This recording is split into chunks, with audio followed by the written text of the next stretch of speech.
राधा स्वामी जी। आज के सत्संग की वाणी स्वामी जी महाराज जी की है। सत्संग के वचन, बिना शब्द अनुभव नहीं होई, अनुभव बिना समझे नहीं कोई। कहते हैं सारी दुनिया की बीमारी की एक ही दवा है कि रूह को इस नाम यानी बांगे इलाही के साथ जोड़ दो। ज्यों ज्यों कमाई करोगे पाप नाश होने शुरू हो जाएंगे। ज्यों ज्यों मेहनत करोगे रिश्तेदारों से उदासीनता होती जाएगी, बाल बच्चों से उदासीनता होती जाएगी, बल्कि अपने आप से भी उदासीनता होती जाएगी। इसके विपरीत अंदर मोहब्बत पैदा होती जाएगी। जो बाहर की चीज़ें हैं, जो बाहर का जो माया का जाल है, वो उससे आप दूर होते जाएंगे और अपने अंदर यानी कि जो अंदर की चीज़ें हैं उनसे आपको मोहब्बत पैदा होती जाएगी। अब कहते हैं कि सोते जागते, उठते बैठते, मतलब कि हर वक्त शब्द की कमाई पर जोर दो। रूह को नाम के साथ जोड़ दो। जब तक अंदर पर्दा नहीं खुलता, करोड़ों ग्रंथ पोथियां पढ़ लो, करोड़ों मंदिरों मूर्तियों की पूजा कर लो, करोड़ों खिरा दे दो, करोड़ों पुण्य दान कर लो, कुछ नहीं बनता। क्या कहते हैं, सुरत शब्द दो रूप अमोला, सुन चढ़े जिन निज कर तोला। अब कहते हैं कि रूह अजीब चीज है, इसका नमूना दुनिया में कोई नहीं। कुरान शरीफ में कहा गया है कि रूह अमरे रबी है। इस तरह वह शब्द भी ला इंतहा है, जिसका कोई अंत ना हो, अनंत और अथाह है। जब वह मालिक अनंत है तो रूह भी अनंत है। शब्द अनंत है, समुद्र है, समुद्र की था क्या कोई पा सकता है। वह मालिक बहदू लाशरीक है, उसकी मिसाल कोई नहीं, इसलिए वह भी अजीब चीज है। बूंद और समुद्र वाला हिसाब है, आप उसका नक्शा नहीं खींच सकते। पहले सिमरन के द्वारा इस शरीर में से निकलो, जहां ना प्राणायाम की जरूरत है, ना हब्स उल दम की। जब तुम शरीर को आंखों तक खाली कर दोगे तो ये स्थूल शरीर का पर्दा उतर जाएगा। अब सवाल पैदा हुआ कि जब सभी पर्दे कहां जाके उतरेंगे, तो कहते हैं पार ब्रह्मा कह लो जहां मकामे हूं में, वह अमरसर है, जिसमें नहाने से सारे गिलाफ उतर जाते हैं, सारे पाप नाश हो जाते हैं। दुनिया का कोई भी पानी पापों की मैल नहीं उतार सकता, चाहे पानी अपना हो चाहे बेगाना। अब कहते हैं कि रूह भी अजीब चीज है और वह इसमें आजम भी अजीब चीज है। पार ब्रह्मा में जाकर समझ आती है कि जे नाम क्या चीज है और मैं क्या चीज हूं। फिर कहते हैं ताते करनी गुरु बताई, सतगुरु दया लेब संग लाई। अब सतगुरु कहते हैं कि भाई कमाई कर, नाम की दौलत बेशक तेरे अंदर है, मगर मेहनत किए बिना नहीं मिलती। ना मांगे मिलती है, ना मोल मिलती है।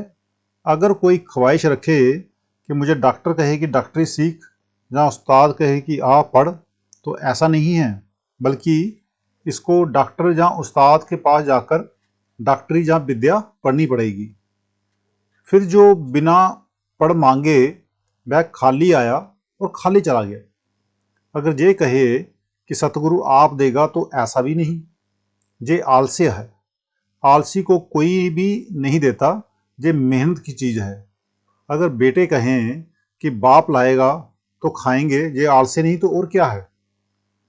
अब जितने महात्मा आए हैं, सभी ने अपने शिष्यों से इस बात पर जोर देकर कहा है कि भाई करनी कर, लेकिन इस ख्याल से ना कर कि मैं कर रहा हूं। अगर तू कहेगा कि मैं कर रहा हूं तो अहंकार हो गया, और अहंकार से तरक्की रुक जाएगी।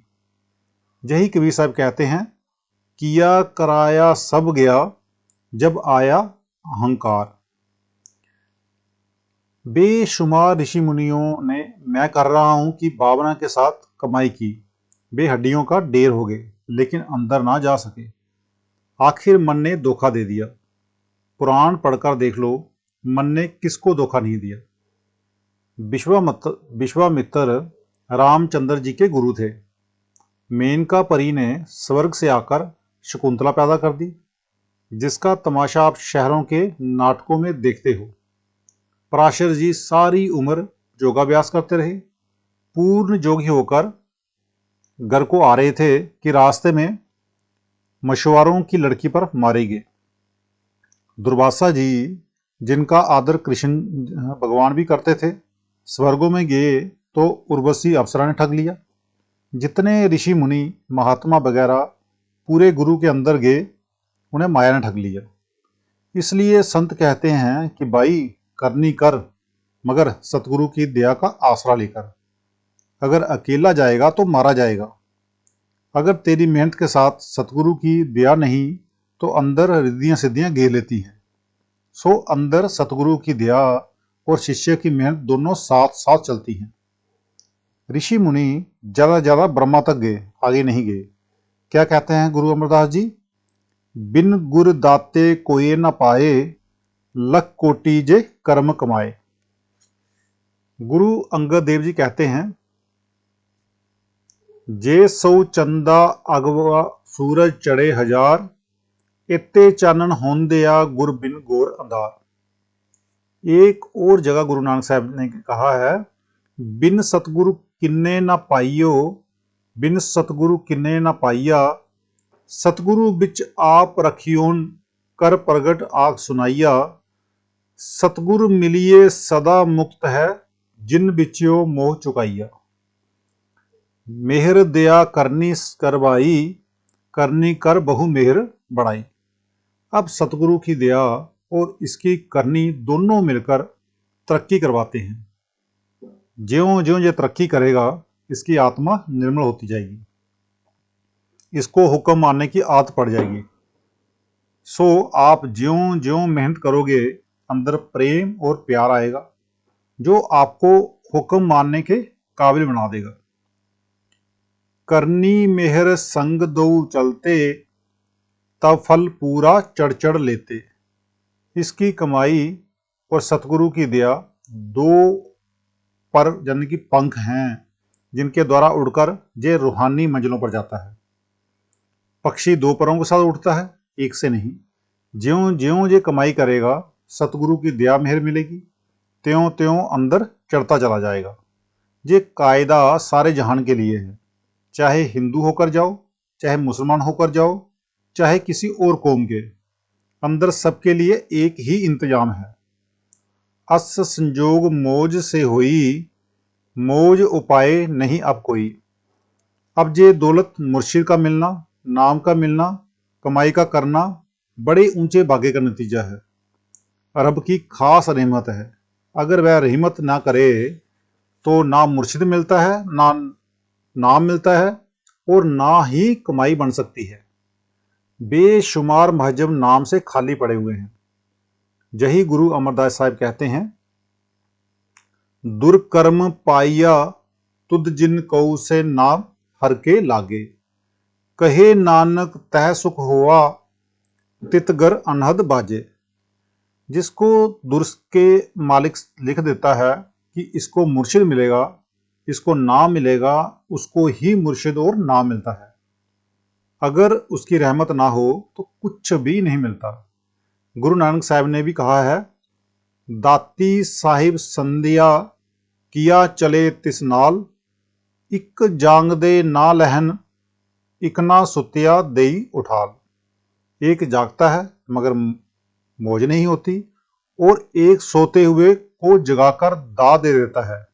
यानी मालिक की मौज से ही सतगुरु मिलता है, मौज से ही कमाई होती है, मौज से ही पर्दा खुलता है और मालिक के दर्शन होते हैं। अब कहते हैं कि जिस पर मौज नहीं, जहाँ जिसके नसीब में रब नहीं लिखा, उसके लिए कोई उपाय है जिससे कि ऐसा संजोग हो जाए? वह कहते हैं, पच पच थक थक सब ही हारे, मौज बिना क्या करें बेचारे। सभी कौमें, सभी महजब थक थक कर हार गए, क्योंकि रब की मौज ही नहीं थी, उसकी रजा नहीं थी, हुक्म नहीं था। अब उनको दे कौन और ले कौन? कहते हैं अगर नसीब में ना हो तो उसका कोई इलाज भी है? फिर आप ही जवाब देते हैं कि हाँ, एक इलाज है। वे आगे बताते हैं कि क्या? कि जिसको रब ना दे उसको कौन दे। फिर कहते हैं इक उपाव कुछ मन में आया, पर थोड़ा सा चित्त समाया। अब हजूर स्वामी जी महाराज फरमाते हैं कि एक उपाय है, अगर बन सके तो वे आगे कहते हैं जब जब संत जगत में आवे, ढूंढ बाल उनके डिंग जावे। संत हमेशा और हर युग में दुनिया में आए हैं और आएंगे। संतों से दुनिया कभी खाली नहीं हुई। तुलसी साहब कहते हैं अग्नि लगी आकाश में, जल जल गिरे अंगार, संत ना होते जगत में, जल मरता संसार। गुरु नानक साहब भी कहते हैं जुग जुग संत बले प्रभ तेरे, हर गुण गावे रसन सरसेरे। फिर कहते हैं आदमी का फर्ज है कि जब जब संत दुनिया में आए उनको ढूंढ कर उनके पास जाए। जाए करें नित सेवा दर्शन, हाजिर रहें गिरे उन चरणन। कहते हैं कि उनकी सेवा करें, दर्शन करें, सत्संग सुने और उनके चरणों में हाजिर रहें। फिर भाई बलवंत सिंह जी कहते हैं हजूर उनका दुर्कर्म बन गया? तो महाराज जी कहते हैं नहीं, अभी नहीं बना, आगे जाकर बनेगा। आगे मजमून यानी कि विषय साफ हो जाएगा। नित हाजरी उनकी करते, मन से दीन लीन होए रहते। कहते हैं कि ऐसी हाजिरी ना हो कि 2 घंटे संतों के पास बैठा लेकिन मन बाहर ही बाहर दौड़ता रहा, ख्याल शुद्ध ना हुए, धोती झाड़कर चला आया, बल्कि उनके चरणों को प्रेम और प्यार के साथ पकड़े और जो कुछ सेवा वगैरह करें या सत्संग के वचन सुने, प्रेम प्यार और नम्रता से सुने। तो आज का सत्संग इतना ही। मिलते हैं कल के सत्संग में। राधा स्वामी जी।